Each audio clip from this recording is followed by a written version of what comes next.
In the year 560 BCE, a man by the name of Siddhartha Gautama was born in what is now considered to be modern-day Nepal. Now, Siddhartha, he was a very rich man. He was a prince. He had all the luxuries and comfort that one could imagine or need, especially at that time, and yet he was extremely unhappy. Now, he decided that he wasn't just going to accept this unhappiness, he was going to figure out what it takes for humans to be happy if all of the luxuries that he had weren't the solution. He abandoned his wife, he abandoned his son, and he abandoned his title as a prince to live impoverished and to discover the root of life's true happiness.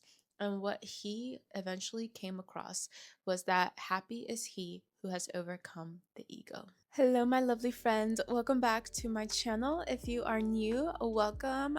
We have grown. We've grown. We've gotten quite a few new lovely friendships here, and I'm so excited to have you on board. Now, usually I talk about books, I also talk about writing, and today I'm going to be talking about philosophy. Now, I have been reading a philosophy crash course book, and that has inspired me to talk to you because I'm having just the absolute most fun time getting to discover the chronological progression of human ideas. That is so fascinating to me. I mean, you have to understand that we started off as cave people and then we progressed into intelligent thought. It wasn't like this quantum leap.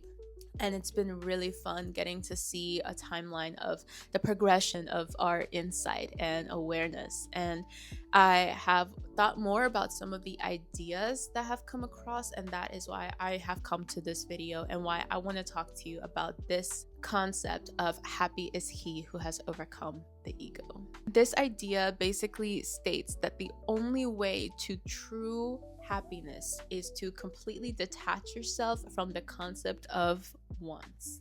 I'm so curious what you guys think about that. But just to give you a little bit more backstory, this idea of happy is he who has overcome the ego, detaching yourself from your wants and selfish desire as a means to achieve happiness, this is actually the core fundamental message of what is known as Buddhism. Before we delve into this deeper, I do want to clarify that while Buddhism is a religious practice, this video is not a commentary or exploration of the religion of Buddhism, but rather the principal idea that led to further ideas that led into the faith. Just wanted to clarify that because I will be talking about it as a conceptual idea, not as a religious practice, although it is. Now, although the Buddhist religion is a major belief system, the idea that led to the Buddhist religion shook a lot of minds, cracked a lot of minds open because it was a new idea at the time. Something that the philosophy book that I'm reading really emphasizes is that while things seem obvious and simple to us, as far as we've heard it, at least if we don't believe it, these were new ideas and concepts at the time. People had to think of things for the first time. So really this idea that detaching yourself from selfish desire led to happiness was groundbreaking, especially in this period, which again, I remind you, is 560 BCE. So let's deep dive. For us to have a clear picture, I think we need to establish that Siddhartha Gautama is the Buddha. From now on, I will be referring to him as the Buddha. In the Buddhist practice, when you hear people talking about the Buddha, they're talking about Siddhartha Gautama, who was the prince who relinquished his princely world life titles to discover this key practice. So we need to establish what the Buddha determined as the ego, because we're talking about happy is he who has overcome the ego. What is the ego? According to the Buddha, the ego is basically an accumulation of things that we think define who we are. That's our thoughts, our feelings, our preferences, our taste, our means of expression. He argues that because human beings are consistently evolving, having an attachment to these things that define us, aka our ego, are what eventually leads to human suffering. He says that letting go of these desires, letting go of this grip of self, is what eventually will lead us to human happiness and will actually open up the door to lasting peace. So to get more into the nitty-gritty of this idea, the Buddha says that the only way to true happiness, which he calls enlightenment, is by searching for and discovering your own middle way, which means that you've learned to avoid extremes and live a balanced life.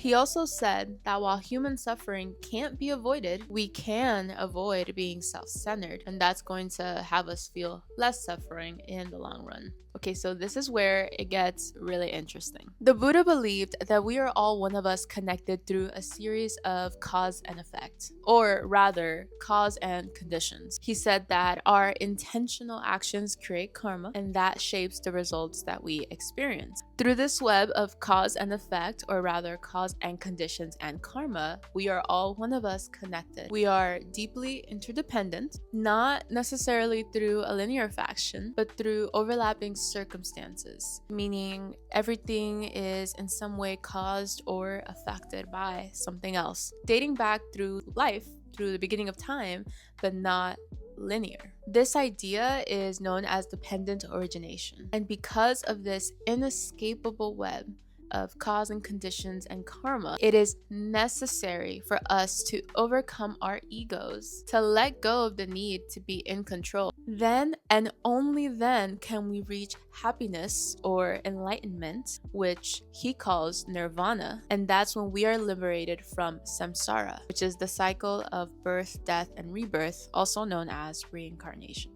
I've had just the most absolute fun time learning about Buddhism. I am learning so much that I didn't know about the intricacies of this idea. And again, we are referencing the idea. We are referencing the man Siddhartha Gautama, aka the Buddha, who was born in 560 BCE and gave up the life that he had to discover the key to happiness. And this is what he told people would lead to happiness. And this was an idea before it was ever a religion.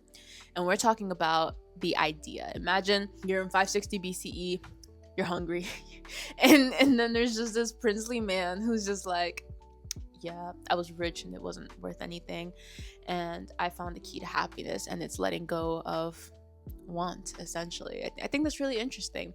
I don't know how much I believe in reincarnation, or should I say samsara, but that's neither here nor there. So, happy is he who has overcome the ego. You may be wondering, how does one actually overcome the ego, right? Because as with all things in life, it is easier said than done.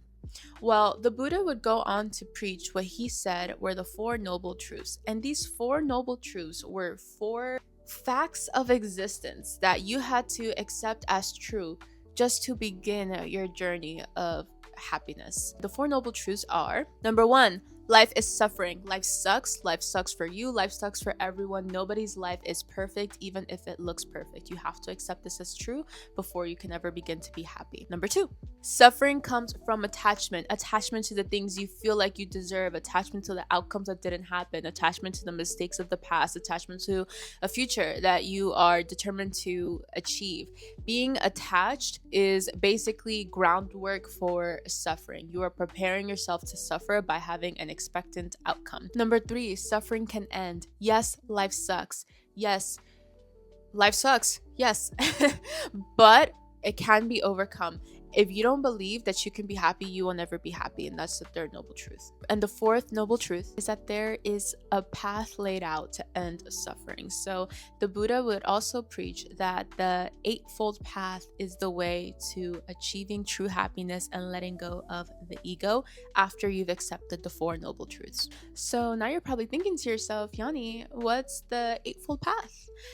Well, those are 8 fundamental steps that the Buddha laid out for anyone to follow who wishes to reach enlightenment. First one is right view. You have to see things as they are, not as you wish they were. The second is right intention. You have to live with kindness. You have to try your best to be your best. The third is right speech. What you say matters. What you put out there matters, and you should try to be intentional and cause no harm with your words. The fourth is right action. Do good by your actions. Have good intentions. Do things with a positive intention. Basically, don't be malicious. The fifth is right livelihood, which means that whatever you do for a living, whatever you do for work, whatever you do for fun, make sure that it aligns with you ethically and is of positivity. It's not something that's going to hurt others. There's a big overall focus throughout all of the paths and overall practice to not cause harm to others. The sixth step in the path is right effort. Make a genuine effort to be better and do better. Just a version of you that is more evolved. You should be making an effort to be that person, not just giving in to who you are at your worst. The seventh is right mindfulness. You have to pay attention to what it is that's happening inside you and around you, and do so without judgment. And the eighth is right concentration. You have to be focused and you have to develop mental clarity. This is usually done via meditation, which is where you kind of get that image of, Buddhist monks meditating. They are doing the eighth step of the path, which is right concentration. And it's all with the intention of having clarity and feeling focused. But that's basically a really quick crash course on Happy is He Who Has Overcome His Ego. I've really had so much fun learning about Buddhism in the last couple of weeks. It's not at all what I thought it was. I mean, I've heard the word Buddhism a lot, and it's just not what I thought it was. I was just ignorant to it, and now I have so much more backstory and information, not just to the idea that originated, but the practice that eventually evolved. So this idea that happy is he who has overcome the ego was extremely popular at the time, and it was passed down orally for many generations. It wasn't written down until much later, and it was eventually what ended up being the foundational principles to what became the Buddhist practice. Now, many of these concepts and ideas, such as the Four Noble Truths, the Eightfold Path, and just the overall teachings of the Buddha, were immortalized in multiple religious texts. But as it pertains to everything that we're discussing in this video, the primary ones that were referenced were the Pali Canon and the Mahayana Sutra. I do apologize if I'm mispronouncing these. I speak English and I speak Spanish. I don't speak other languages, so I may have incorrect pronunciation. I'm very sorry. Okay, but I'll make sure to put them up on the screen. I do want to make a note that it's actually an extremely interesting topic of debate, the fact that there are religious texts and that Buddhism did become a religious practice, because while the Buddha was sharing his ideas, he made a concentrated effort to not suggest that one should practice organized religion, and instead suggested that one look internally instead, rather than at a religion. So it's very interesting that it became a religion anyways. All right, so where does that leave us? It has been literal centuries since the Buddha's teachings shook the cultural landscape, and his ideas are still very much reflected in our modern day times. Think of the fact that it was actually the Buddha who first says, "As we think, we become." That's not an exact quote. I'm paraphrasing, but he did say that. But basically suggesting that your mindset equates to your outcome, aka mindset, which is very popular today. It's also worth noting that the Buddha did have very similar ideas to some other thinkers that would come down later, way later in life. For example, Marcus Aurelius, who had a book about controlling your desire and accepting life's hardships as a means to find happiness. Now, there's no evidence that Marcus Aurelius knew or was influenced by the Buddha, but it's very interesting to see how similar these ideas are. And personally, I believe that it's very likely that some of the ideas from the East were brought to the West via the Silk Road and might have seeped into the subconscious and sprouted little flowers in Marcus Aurelius and in other people's, which is why we see some commonalities across the globe. However, while still in the East, Buddhism did spread and did evolve and grow, and eventually became such a dominant force that it started to rival two major belief systems that were already happening at the time: Confucianism and Taoism. So let me know if you guys want crash course videos on those ideas. Side note, if you want to learn more about this, I recommend reading the book Siddhartha by Hermann Hesse. I actually read this in high school, and I might give it a reread. Now, this is a fictitious telling of the Buddha's life, but it's an interesting one if you want more of the story without diving into the religious text. So I thought I'd put that out there. But that is it, my lovely friend. Thank you so much for watching this video. I hope that you have learned something with me. I have every single intention to make this a series, not just for this idea, but just ideas that I come across as I'm reading the book and wanting to rehash these ideas for you so that we can talk about them together, because I like to think, I like to discuss, I like to see how other people think about things. Do I believe that happy is he who overcomes the ego? I believe that there is some truth in some of what is being shared. I do believe that pretty much everything mentioned in the Eightfold Path is a means to achieve happiness. And I am going to lean more into that. I really think I have to give meditation a fair shake. However, I don't believe that it's all with the intention of ending samsara, which again is the cycle of reincarnation, because I don't believe in that. But that is just my point of view. The whole point of this video is to share ideas and have ideas challenged and have an interesting concept of how thought evolved through time. Again, this idea first came into the human consciousness, at least on record, in 560 BCE. So this was one of the very first ideas that we really know of, which is that we shouldn't be selfish. We should aim to be good and help others. And that's a really good foundation to start. So thank you guys so much for watching. I really enjoyed having you here. I hope you'll stick around, and I will see you guys next time. Bye.